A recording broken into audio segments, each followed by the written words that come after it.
Meu boa tarde aí para todos e todas. Hoje é dia 12 de março de 2012, segunda-feira. O verbete é de número 2235, tem 4 páginas, 48 elogias e 12 máximos. O tema, indústria canina. A especialidade, zooconviviologia. Quem redigiu o verbete com muito critério aí, dedicada, quem entende do assunto aí, seriamente, é a professora Lília, que ela está hoje com um assessor profissional também. De modo que vocês precisam ter cuidado, hein? Hoje eu nem vou imitar aqui o negócio de falar au, nada disso. Definologia. A indústria canina é o conjunto de atividades caracterizadas pela produção, comercialização e distribuição de filhotes de cães com o objetivo predominantemente mercantil. Os pensenes disfuncionais e anticosmoéticos contra os subhumanos. A reprodução de cães para fins comerciais. A busca do aperfeiçoamento das raças, gerando danos genéticos irreversíveis nos cachorros. As mais de 400 raças caninas registradas pela Confederação Brasileira de Sinofilia. Os padrões de raça, o registro genealógico de cães de raça pura, a máfia controlada pelos criadores de cães, visando a lucratividade, a realização de concursos caninos, os canis especializados em criação de diversos cães, a variedade de formas, cores e tamanhos em uma única raça. A seleção artificial, a criação de nova raça através da inseminação artificial ou cruzamentos controlados. Eu li apenas um pedaço aqui. A fatologia tem mais de 20 linhas. A autovivência do estado vibracional profilático, qualificando a zooconvivialidade. Os assediadores incentivando os patopensenes da lucratividade a qualquer preço. Os amparadores técnicos e a zooenergia. Na argumentologia, nós temos aí a tabela, com 4 confrontos entre atitudes assistenciais e atitudes anticosmoéticas em geral no universo da indústria canina. Na remissiologia dos 15 verbetes, nós destacamos 5. Canis lupus, carga da convivialidade, endosso sentimental, senso de fraternidade e subhumano terapeuta. Frase enfática. A indústria canina patológica é procedimento dispensável e antiassistencial, mega tolice embasada na lucratividade, promovendo prejuízos anticosmoéticos ao convívio homem-cão. Como encara você a realidade da indústria canina? Quais atitudes vem tomando a favor da zooconvivialidade sadia? Na filmografia tem uma fonte bibliográfica, e na bibliografia específica, isso primeiro foi a filmografia, é um filme, e na bibliografia tem 2 fontes bibliográficas. Agora, a mega-análise aqui com João Aurélio, são 20 itens. Comercialização, empresas, lucratividade, desrespeito, maus tratos, zooenergia, proteção, solidariedade, zooconviviologia, parapatologia, autodiscernimentologia, psicossomatologia, intrafisicologia, paradireitologia, intencionologia, treinamentologia, cruzamento, vacinação, castração, pedigree. Agora, no verbete do dicionário hoje, nós temos aí a interaciologia. Esse aí, até um certo ponto, tem relação com os cães, que é o processo da interação homem-cão, né? Coincidiu. Agora, eu chamo a atenção aí para a pessoa ver, principalmente a conclusão final, que é que a gente está falando aí, que tem 5 itens para a pessoa pensar. Agora, questionamento. Estou praticando a ovo diariamente e está evoluindo bem, porém percebo que quando vou fazê-la à noite, Sinto incômodo, uma sensação diferente, difícil de explicar, como se fosse um calafrio que me envolve, que me incomoda, tanto a ponto de eu não conseguir fazer a ouve. Tem algo que eu possa fazer para evitar isso? Não, o processo é exteriorizar mesmo a energia para aumentar suas defesas. Isso aí precisa de ver o que está se passando. Se o problema é só seu ou se há interferência estranha. Minha mãe dessomou no dia 29 de maio do ano passado. Ela tinha lúpus eritematoso sistêmico, teve uma piora em novembro de 2010 e causou a paralisação dos 2 rins, submetendo a uma condição de vida restrita. Em abril de 2011, descobrimos que tinha câncer nos 2 pulmões em estágio adiantado, que acelerou o mau estado de saúde até a dessoma. Após sua dessoma, recomecei a estudar a conscienciologia, pois há 3 anos tive contato, dado o suposto EV que sinto às vezes quando estou dormindo. Nos dias atuais, tenho muitos sonhos com minha mãe, que na maioria das vezes parece que ainda está muito debilitada e com enfermidades. Gostaria de saber se ela realmente pode estar em condições precárias após a dessoma e se realmente estiver, o senhor pode incluir isso a TENEPS. Está certo, eu vou pôr aqui, está certo? Agora, eu tenho a impressão que eu já coloquei o nome dessa senhora na TENEPS, tá? Estou prestes a terminar a minha carreira e estou pensando, possivelmente, em fazer especialização em neurologia ou neurociência. Mas dentro da ciência mainstream, é muito difícil fazer interpretações do paradigma conscienciológico. Então, torna-se tudo limitante. Para correlacionar essas duas coisas, em um campo de pesquisa, olha, o problema é o seguinte: vá em frente, cumpre a sua profissão e vamos ver o que é que dá. Você vai ter inspiração dos amparadores. É o que eu faço com a conscienciologia. Agora, para você, como poderemos auxiliar na eliminação definitivamente desse costume oriental no qual os cães são utilizados para iguarias culinárias, linha 8 e 9 da fatologia, e com as corridas de cães, a linha 9, porque há esse crescimento desmedido das denúncias de maltrato contra animais domésticos? Poderia nos detalhar mais sobre a mitologia, o cachorro Cérbero? Então, a primeira parte da pergunta, né, a questão de a utilização de cães, né, principalmente na Ásia, né, e também é visto essa questão no México de alimentação, utilizar os animais como utilizar o cachorro, né, como alimentação. Eu vejo que também tem que ver a questão cultural da região em si, né, daquele povoado em si da China, né, que é no interior. Então, ali não tem muito alimentação e a população está crescendo, né? Então, eles utilizam assim como a gente utiliza vaca, o bovino e assim por diante. Então, há de se questionar, né? A questão da utilização de animais para questões de rinhas ou esportes, né, competitivos, isso eu vejo que tem como a gente auxiliar, esclarecer, né? Então, as corridas de cães, muitas vezes esses cachorros normalmente acabam se machucando, a vida útil dele diminui, né? E simplesmente para o prazer humano, simplesmente para uma competição e para as pessoas estarem ali envolvidas, né? Tendo prazer com aquilo, sendo, ao meu ver, anticosmoético.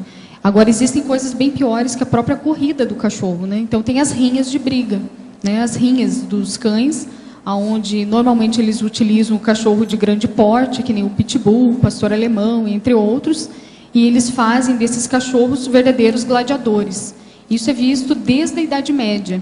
Então, aí a gente entra com a questão das próprias cons-réus, né, que habitam o nosso planeta, no sentido de valorizar aquilo que é destrutivo e antifisiológico para mero prazer, né? Então, eles não veem o utensílio ou as questões de convívio entre o animal, né? Eles simplesmente querem ver o seu prazer imediato, né, de ganhar, de competir.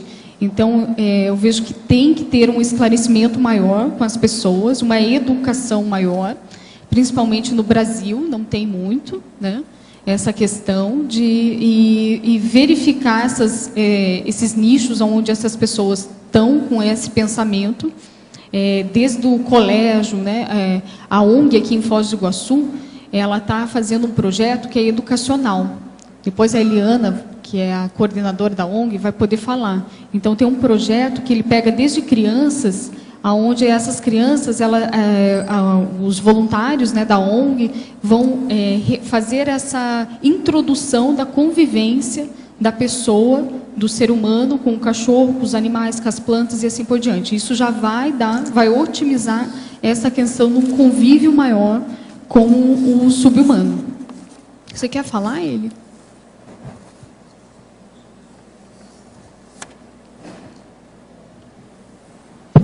Eu queria fazer um adendo assim nessa questão de cães enquanto comida, né? Que é a questão na Coreia e na China, isso existe, e inclusive eles incentivam, é considerado uma iguaria. E eles criam animais para isso, entendeu? Para poder consumir como carne, né? E eu acho que isso daí, infelizmente, é hábito cultural, e a gente não pode se achar superior, porque a gente consome outros tipos de animais. Então, é tudo animal. É o boi, a vaca, o carneiro, o cavalo, que tem também, se ele está lembrando aí na França. Então, a melhor maneira é a gente ir aos poucos mudando os nossos hábitos alimentares e tentar buscar sermos mais vegetarianos, ou então ir comendo, ver qual é o nosso estilo, né, de vida, de saúde, o que a gente pode fazer para consumir menos animais e menos produtos derivados de animais, porque também a questão de você consumir o queijo, o leite, também tem uma exploração animal aí. Então, à medida que a gente vai evoluindo, a gente tentar ir moldando os nossos hábitos alimentares também. E eu acho que isso é uma questão que vai demorar um pouco para a gente mudar. Mas não podemos deixar de olhar para isso com espanto, né? Agora, dentro dessa indústria que produz a carne do cachorro para venda e comercialização, eu estava vendo num documentário em que a própria criação desses cachorros é bem diferenciada. Então, só para a gente colocar essa realidade, expor, né, essa realidade. Então, os cães, eles têm muita questão do afeto, né? Então, ele vive em matilha e há uma necessidade do cachorro criar vínculos. Isso é do próprio instinto, digamos, animal dele. Assim como o ser humano também é viver em grupo, né? Então, o que acontece? Para eles criarem esses cachorros para o consumo humano, eles têm que desvincular a questão humana, porque senão eles se apegam. Então, eles colocam numa jaula, imagine uma jaula, essas de pet shop, mas grandes, imensas, os cachorros não têm contato com o chão, e eles ficam a vida deles inteira. Isso não é filhote que eu estou falando, é adultos. Às vezes o cachorro fica lá até adulto, nessa reportagem que eu vi, e eles não têm, assim, não vê sol, natureza, então eles defecam ali mesmo, né? Então tudo é nessa gaiola, e eles vão retirando, o homem só tem o contato de colocar a água, a comida e vai embora. Não tem outro tipo de contato, porque senão cria-se um vínculo entre o homem e o cachorro. Então, é bem impactante ver esses documentários, também é bem fácil achar no YouTube, entre outros. Vale a pena a gente ver essa realidade, para a gente começar a pensar mais.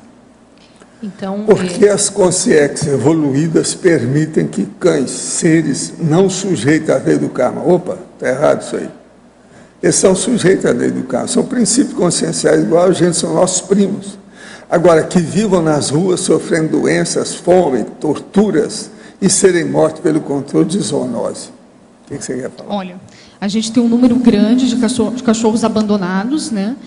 Em Foz do Iguaçu, eu estou falando da região, o Brasil como um todo. Eu estava vendo num guia, né, de cães que eles colocaram na América Latina mais de 70 mil cães de rua. É uma estimativa, né? Aqui, considerando a América Latina como um todo. Mas pegando a região, deve ter muito mais, né? Aqui é antigo ainda, essa estatística, né? Em Foz, a gente vê crescente aqui o número de abandonos de cães.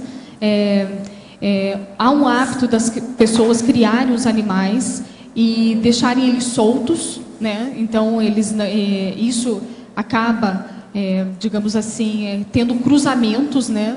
É mais propício a cruzamentos, então fica vários cachorros ali e ninguém cuida, e assim vai acumulando e perpetuando mais esses cachorros. E também ocorre também aqui em Foz do Iguaçu um abandono muito grande de cães de raça. Então, muitas vezes a pessoa viaja, a família viaja e por N motivos acaba abandonando esse cachorro. Então, aí vem as questões dos valores e os princípios, né, de cada um. Então, eles se desfazem, aquilo é como se fosse um brinquedo, né? Tem uma validade para a pessoa, eles vão lá, deixam na rua e muitas vezes vão e adquirem outros em pet shop. E assim vira um ciclo vicioso. Então, o que entra aqui? A questão da castração, que é importante, a reeducação, colocar isso para as famílias, né, de como cuidar do cachorro, segundo, as vacinações, terceiro, a castração, que a castração a gente vê que é um método saudável hoje para diminuir o número de cachorros e de gatos, né, felinos, é uma forma de controlar e que não prejudica, né, digamos assim, o cachorro em si. Então, tudo que a gente está falando aqui cabe à reeducação. Então, a reeducação da convivialidade entre nós e o subhumano. Eu gostaria de, então, adicionar aqui um pouco do trabalho da ONG Vida Animal aqui em Foz, né? A gente vislumbra hoje 4 áreas dentro da ONG. Uma delas é de bem-estar animal, outra é saúde, com foco na terapia assistida por animais, outro, educação ambiental e direito dos animais. Então, o que são essas áreas? Bem-estar animal é você realmente recolher esse grande número de animais abandonados que estão nas ruas e normalmente doentes, e evitar que eles sejam eutanasiados pelo CCZ. Então, essa área é uma área muito trabalhosa e a gente não tem espaço, né, para todos os animais, mas a gente procura encaminhá-los o maior número que a gente consegue através das feiras de adoção. Outra área é a área de saúde, né? Então a ONG está começando a estudar, né? Até o Dr. Roberto Kunz aqui pode nos falar mais sobre a terapia assistida por animais, que é uma coisa que a ONG quer se dedicar, porque nós acreditamos que nós vamos ter além de assistir animais, a gente vai assistir pessoas e vai ter um apelo público maior. Outra área é a educação ambiental. Então, a gente já tem um projeto, inclusive, quarta-feira agora, a Roberta Bouchardet e a Miriam Kunz vão apresentar esse trabalho no núcleo de educação dos professores de Foz do Iguaçu. Então, já é um projeto todo montado com oficinas práticas para educar desde os pequenos, e esses pequenos a gente espera que eles sejam uma nova geração, uma nova cultura, em relação ao respeito com os animais. E a quarta área é o direito dos animais, que é a questão da gente elaborar leis e estarmos também de olho se o poder público, se as pessoas estão cumprindo essas leis. Como que a gente vai fazer isso? Enquanto ONG, nós podemos estar acompanhando, né, junto ao poder público e às pessoas, se realmente isso aí está sendo cumprido. E também se está havendo as punições, as sanções para quem não cumprir com o que está escrito na lei. E nessa área, eu até trouxe aqui, nós temos uma lei redigida, já está pronta, está na fase final de revisão, e nós vamos apresentá-la na Câmara de Vereadores. Essa lei foi feita em conjunto com a ONG, o CCZ e alguns veterinários particulares aqui da cidade. E ela fala de tudo, desde o nascimento do animal, a chipagem, a questão dessa indústria canina, né, para proteger, para assim, deixar com que somente as pessoas que estejam habilitadas, capacitadas, possam criar animais para vender, e evitar aquela criação de fundo de quintal para obter lucro, né? Enfim, essa lei, ela busca assim abranger tudo, desde o nascimento até a morte do animal, o que vai fazer com o cadáver. E eu acredito que isso vai ser um trabalho hercúleo para a gente implantar essa lei e ela realmente ela ser efetivada na cidade. Mas ela está sendo feita de uma maneira lógica, inteligente, para permitir que ela seja realmente aplicável, entendeu? Porque, inclusive, tem que ter subsídio do governo em parte dessa lei para ela ser verdadeira. Tenho constatado na conscienciologia quesitos importantíssimos para o despertar do indivíduo nas dimensões existentes. É certo dizer que estudando a ciência, conscienciologia, projeciologia, fazendo a interação com os conceitos da física quântica, o indivíduo pode se melhorar muito mais e melhorar a realidade em que atua dentro da dimensão em que se encontra? Sim, isso tudo pode ajudar. Mas, olha, o mais importante mesmo é PL, projetabilidade lúcida, AM, autoconscientização multidimensional e autodiscernimento. Olha bem isso, são 3 coisas. Agora para você, Lilian, por favor, em Fatologia, na página 15, na 8ª e 9ª linha de baixo para cima, poderia ampliar as intervenções desassediadoras. Essa questão da intervenção é quando eu estou numa área da questão da doação canina. Eu fico aqui no CAEC, né? Então, normalmente, encaminho alguns cachorros, né? E eu faço esse encaminhamento, digamos, desses cachorros que a gente encontra aqui na região do próprio CAEC. O que a gente vê? Que algumas intervenções são altamente desassediadoras. Primeiro, o que seria isso, né? Então, no momento em que você vai abordar uma pessoa para você fazer a doação, normalmente a gente vincula isso à questão da reeducação. Então, você vai conversar com uma pessoa, conversa com outra, até achar alguém que tenha um perfil adequado para aquele cachorro. Muitas vezes você vai desassediando aquelas pessoas, aquele ambiente, assim por diante, ou até mesmo o cachorro, né? Outra coisa, às vezes, dizer um não para a doação também é uma questão de desassediar a pessoa. Então, tem pessoas muito bem intencionadas, porém que não têm condições de ter um animal naquele momento. Mas elas têm um perfil de acumuladores de cães, ou seja, elas têm um vínculo afetivo muito forte com os subhumanos. Então, qualquer cachorro que ela se depara numa situação, digamos, que está precisando de auxílio, ela vai pegar esse animal. Porém, ela não tem condições para ter isso. Então, às vezes você vai doar um cachorro, chega várias pessoas com esse perfil e eu digo não. Então, esse não é para o quê? Para dar limite até para a pessoa, para ela saber que ela não tem essa capacidade. Então, a gente auxilia a pessoa a refletir sobre o que está ocorrendo. E também a questão da própria saúde daquele animal. Porque o cachorro vivendo com 15, mais de 8, né, ele acaba se estressando. Então, e uma pessoa sozinha, ela não consegue dar conta de todos os requisitos, né, ou quesitos que aquele animal vai necessitar. Então, o que seriam esses quesitos? Exercício físico diário, né, a questão dos limites, de ensinar o cachorro a ter esse direcionamento, então ele precisa disso. E também a questão do afeto, sempre nessa ordem. E o que as pessoas invertem é sempre afeto, afeto e depois a disciplina, né? Então, o cachorro ele necessita disso, da disciplina antes. Então, então essas orientações acabam esclarecendo e desassediando muitas pessoas.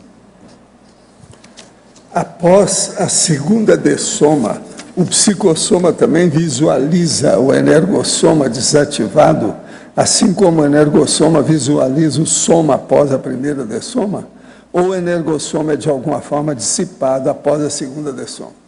Olha, presta atenção. Quem visualiza as coisas é o paracérebro, esquece o resto. Agora, a energia, ela sempre existe nessa dimensão ou em qualquer outra, porque ela é o agente de manifestação da consciência. Então, presta atenção nisso. O energossoma que nós usamos aqui, quando a pessoa desativa, ele some, porque fica energia geral. Mas não há mais processo de conexão com o corpo humano, ou matéria, ou qualquer coisa. Olha bem, é o seu autodiscernimento para distinguir e aplicar a energia imanente, que ela se torna consciente com você, da consciência.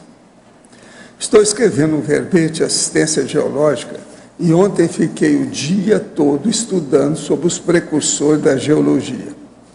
Após finalizar, coloquei todas as minhas anotações juntas, sobreposta na escrivaninha, e fiquei sentada próximo ao lado, onde estava ouvindo a gravação da tertúlia de sábado.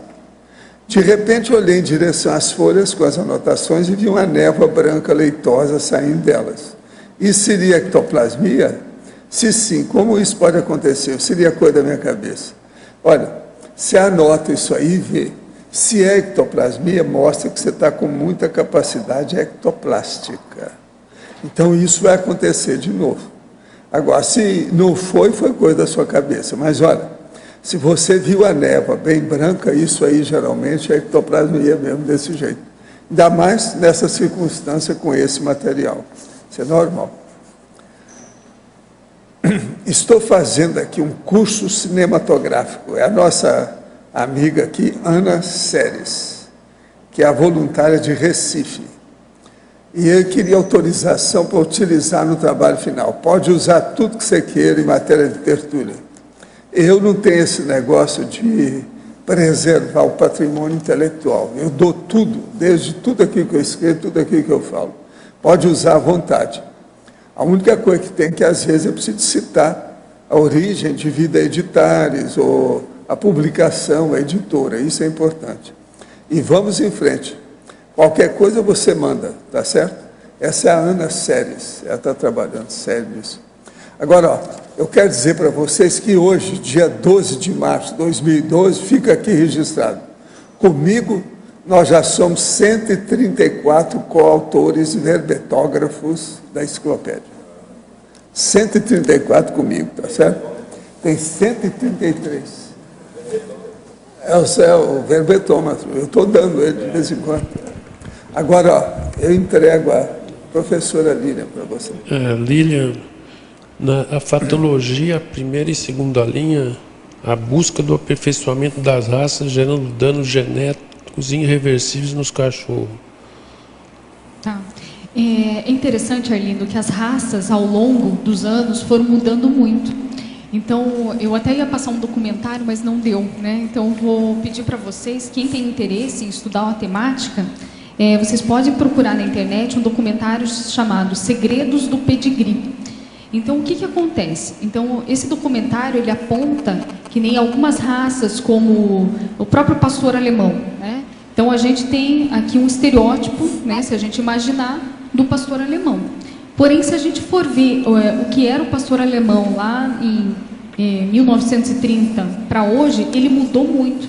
Então, o que acontece? Devido às questões das próprias leis que esses pedigrees, né, que fazem o pedigree impõem, eles vão limitando, digamos assim, eles vão colocando características específicas de cada cachorro para que eles fiquem mais belos, digamos assim.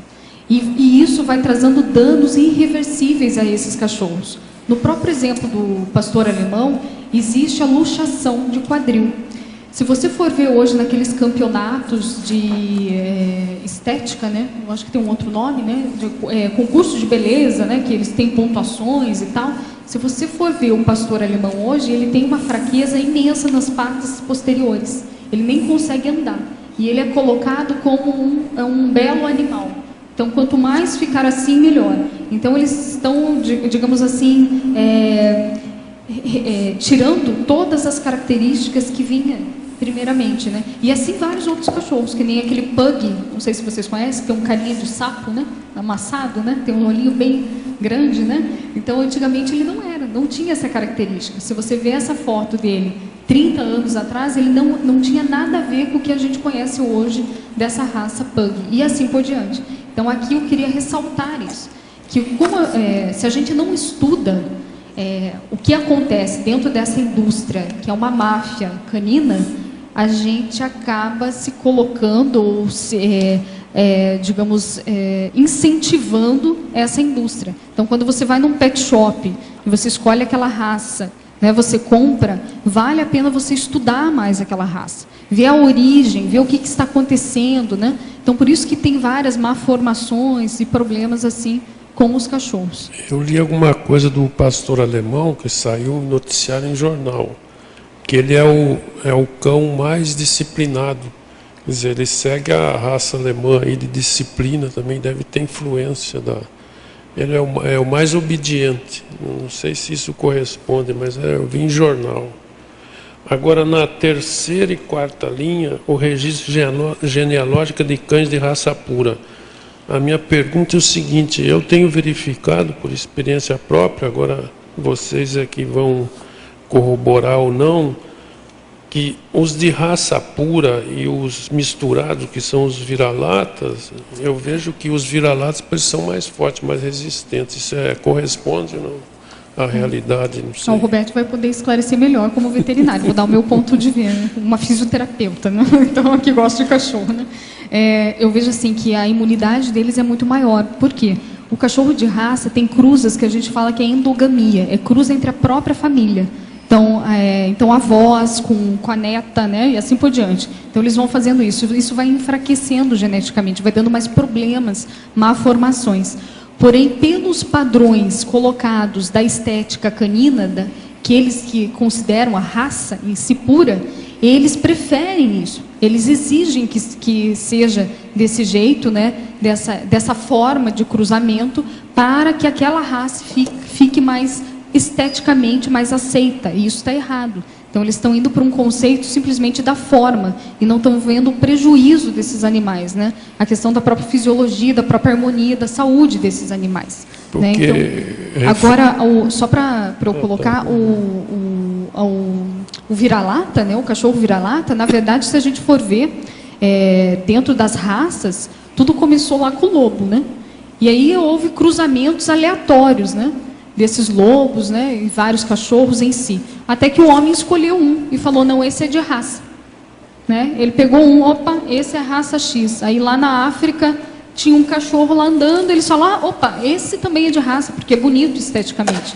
Então, na verdade, todos vieram, no fundo, de um cachorro vira-lata. Então, o vira-lata só é vira-lata porque a gente não deu um nome para ele, assim, uma marca registrada. Então, por isso que ele é um vira-lata. Na verdade, ele é uma mistura de várias outras raças, né? Por isso que eles falam, raça não definida.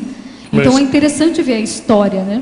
Tem até dentro, nesse livro aqui, que é bem simples, é um guia ilustrado, ele fala que tem um cachorro africano que eles acharam muito bonito e hoje se tornou um cachorro de raça. Daí tem o nome dele. Virou um cachorro de raça, então está mais evoluído, né? Eu estou brincando, né? Mas enfim. O de raça, depois ele não se mistura com outras raças. Sim, aí todo o cruzamento dele vai ser seletivo, né? Vai ser selecionado, né? Com aquelas características. Mas e isso de o vira-lata ser mais resistente ou não, eu não sei se... É por causa da heterogenia. A heterogenia ela é muito mais resistente. O normal de evolução, o que é? As espécies cruzarem entre si, tanto quanto em humanos quanto em animais. As espécies cruzarem entre si para ter essa variedade genética. E então a heterogeneia, mesmo o ser humano, que ele tem diferentes raças, diferentes etnias na sua árvore genealógica, ele tem uma genética mais forte. E nos cães e gatos, o que acontece? Eles pegam lá um cachorro que esteticamente ele é bonito, né? Ele tem um nariz com uma mancha marrom. E pega uma cadela que também tem esse nariz com mancha marrom. Então eles querem que os descendentes tenham um nariz com mancha marrom. Eles vão cruzar esses dois baseados na estética, vai sair um filhote bonitinho. Mas eles não viram que tanto o pai quanto a mãe tinham uma cardiopatia que é geneticamente transmissível. Então todos os descendentes vão ter essa cardiopatia. É muito comum, às vezes, a gente pegar um livro de medicina veterinária, que o autor é americano. Cabe a gente verificar ou mensurar a nossa questão assistencial. Então, eu fiz uma correlação, relendo o verbete ontem, né? Então, se a gente começar a ponderar assim, se a gente for fazer uma avaliação conscienciométrica da nossa assistência, cabe a zooconvivialidade. No sentido de, será que eu tenho... Primeiro, eu gosto de animal? Gostar não só com afeto, mas gostar desse modo mais lúcido, de levar ele para um melhor, digamos, a dar uma melhor convivência a esse subhumano. Eu tenho isso inato dentro de mim ou não? Então isso, olha, toda essa convivialidade dentro, né, com os subhumanos, você pode aproveitar para aferir alguns traços nossos. Que nem outro exemplo é a questão energética. Então, eu consigo me manter mais homeostática, mantendo essa convivialidade mais sadia com o subhumano? Então, tudo isso a gente pode verificar. Então, é muito rico essa experiência se a gente ampliar a nossa lucidez com essa convivência. Lília, eu gostaria de fazer duas perguntas. A primeira é com relação a gato. existe muito veterinário que fala que não se deve dar leite a gato. Na sua experiência, você... Essa é uma pergunta, depois tem uma outra, viu?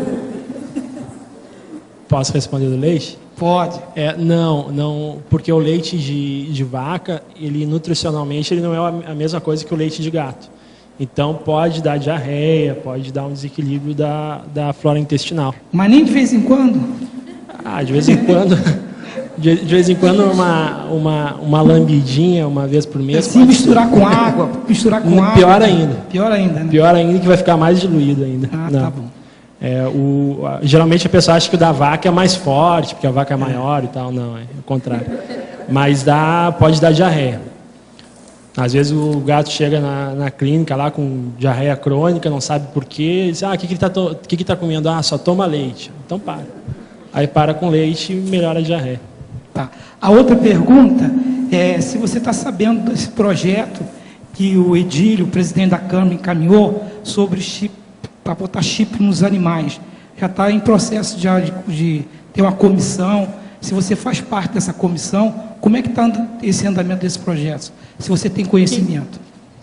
Aí ele vai te responder com a maior... vai te esclarecer melhor. Então, esse projeto foi realmente o presidente da Câmara, o senhor Edílio, que formou o grupo, né? Teve uma audiência pública na Câmara e foram várias pessoas, alunos inclusive, e pessoas de Foz do Iguaçu. E aí, no final dessa audiência, foi formado um grupo para fazer essa lei, né? E é essa lei que você está se referindo, Júlio. Essa lei mesmo. Que contempla também a chipagem. Então, a gente está na fase finalíssima mesmo. Eu acho que essa semana, mais 1 ou 2 encontros, a gente se reuniu durante 6 meses para fechar essa lei. E aí vai ser apresentado na Câmara, e depois depois de aprovada essa lei, vai ser feita a regulamentação dela. A regulamentação é o como, né? Como ela vai ser realizada, quanto que vai custar, quais outras áreas do poder público que vão estar envolvidas para que ela aconteça de fato.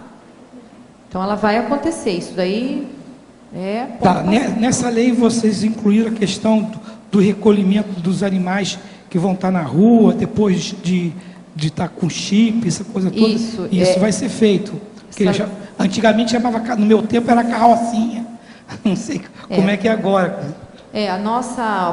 Nosso trabalho é assim, é evitar que haja eutanásia, porque já tem lei federal e a eutanásia na verdade seria o sacrifício de animais saudáveis. É isso que a gente não pode aceitar, porque é antiético.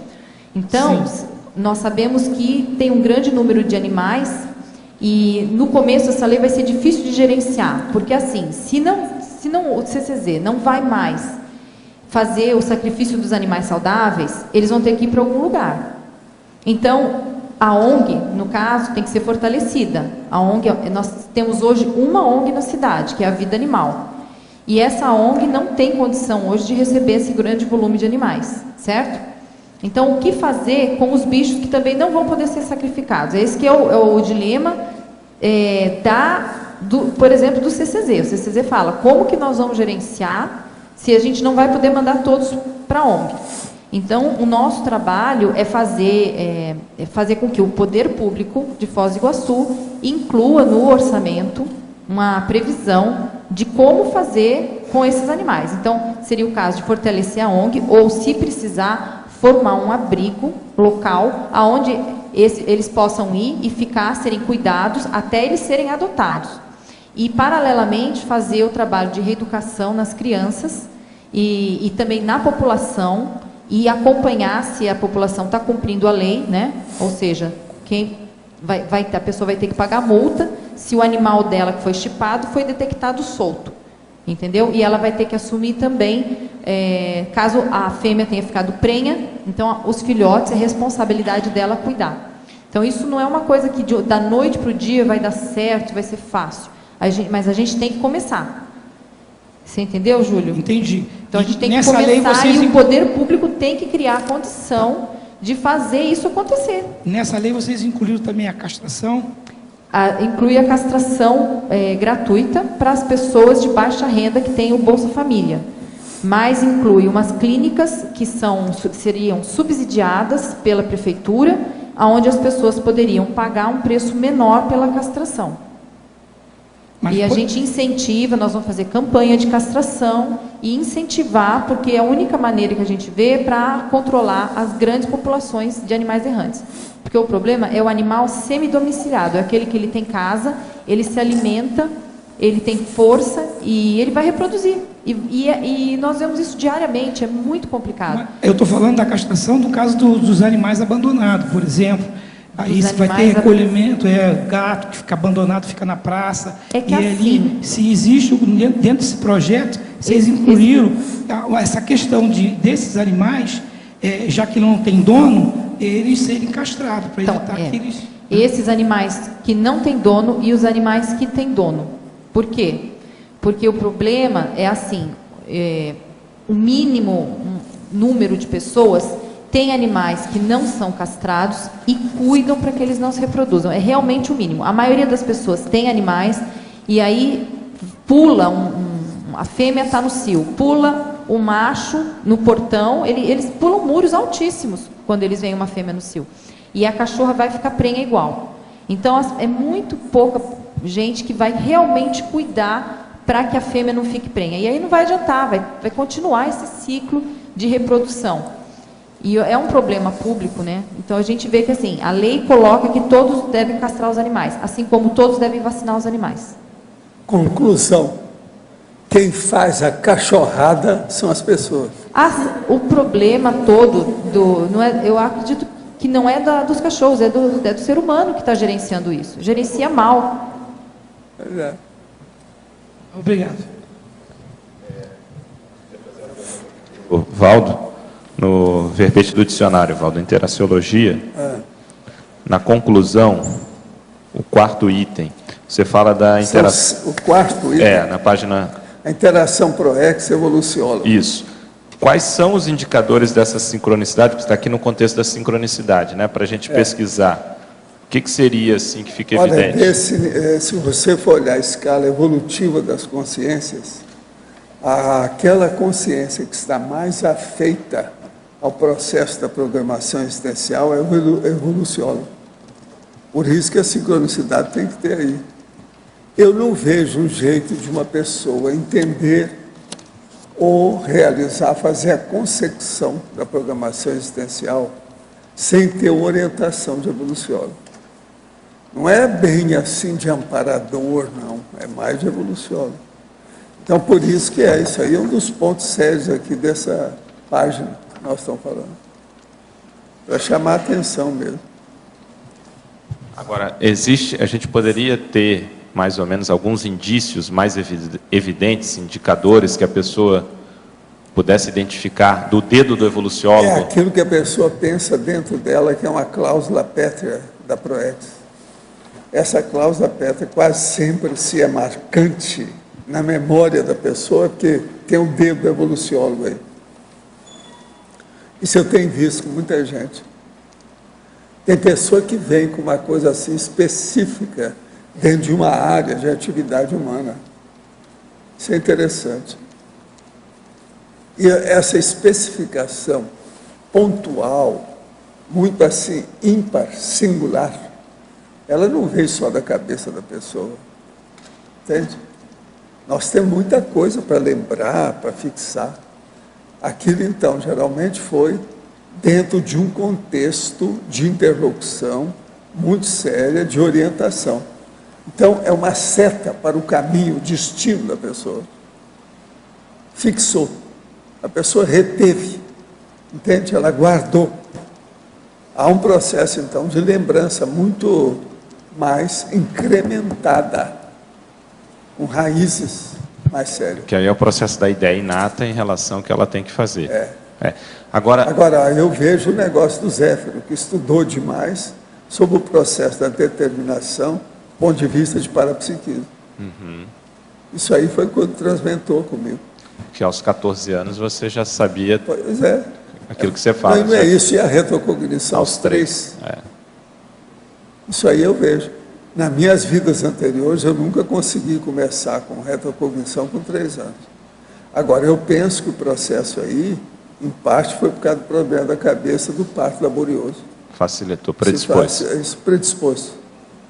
Então, em vez de tirar partido das coisas da vida, eu tirei partido do negócio que era negativo. Sim, você reverteu, né? Eu reverti o processo. Que é isso que a Marina era implicada comigo. Levanta para um... Que tudo que vinha que era negativo, eu virava do avesso. Ela implicava comigo. Chegava a falar, ela. Que implicava. Aí você comentava o Instituto era assim. Que ia até para um patamar maior do que era antes. Não, aí está o negócio de você enfrentar o mega desafio. Uma pessoa desse jeito, ela tem mais determinação e ela não é aquela pessoa que ela vai escolher 3 coisas. Ela olha o que é mais difícil e começa com aquela. Isso aí geralmente é exceção. A maioria não é assim. A maioria pega a lei do menor esforço, que não é o ideal, nem agora, sempre. É preciso examinar. Agora, Valdo, uma vez ainda, logo no início das tertúlias, quase 10 anos, você uma vez fez uma pergunta para todo mundo que estava assistindo, que era se a pessoa tinha ideia do dedo do serenão em algum momento na vida dela, alguma assistência que recebeu direto, você até usou o termo do dedo do serenão e tal. Então eu pergunto para você, em relação ao evoluciólogo e proexis, você comentou isso agora da memória? O dedo do serenão é o mês do evoluciólogo, já estou dando aí o caminho para te mostrar. É o mês do evoluciólogo, só que tem, que é